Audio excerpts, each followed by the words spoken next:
নমস্কার, চলে এসেছি একটি নতুন রেসিপি নিয়ে। আজকে বানাবো চিলি চিকেন। তার জন্য লাগবে ক্যাপসিকাম, পেঁয়াজ, কাঁচা লঙ্কা। একটি পাত্রে কর্নফ্লাওয়ার নিয়ে 1 চামচ চিনি, 1 চামচ রসুন বাটা, 1 চামচ আদা বাটা আর একটা গোটা ডিম দিয়ে ভালো করে ফেটিয়ে নিতে হবে। অনেকক্ষণ ধরে ফেটাতে হবে যাতে কোনো রকম লাম্পস না থাকে। ভালো করে আমি অনেকক্ষণ ধরে ফেটিয়ে নিয়েছিলাম। এরপরে সমস্ত চিকেনের টুকরোগুলো ব্যাটারের মধ্যে দিয়ে ভালো করে মেখে নিতে হবে। এরপরে কড়াইতে পরিমাণ মতো সাদা তেল দিয়ে সমস্ত পকোড়াগুলো আমি এক এক করে ভেজে নেব। পকোড়াগুলোকে ভালো করে লাল লাল করে ভাজতে হবে। আমি লো টু মিডিয়াম আঁচে ভেজেছি। বেশি আঁচে ভাজলে পকোড়ার ভেতরগুলো সেদ্ধ হবে না।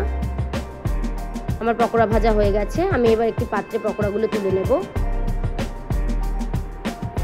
বাকি পকোড়াগুলো আমি ভেজে নেব আবার। আমার সমস্ত পকোড়া ভাজা কমপ্লিট। আমি সব পকোড়াগুলো পাত্রে তুলে নিয়েছি।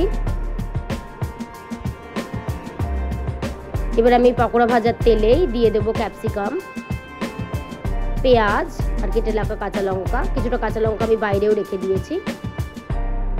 ভালো করে ভেজে নিতে হবে। এবার তৈরি করে নেব সস। তার জন্য দিয়েছি টমেটো সস, 2 চামচ সয়া সস, 1 চামচ মতো অয়েস্টার সস। অয়েস্টার সসটা অপশনাল, আপনারা ব্যবহার নাও করতে পারেন।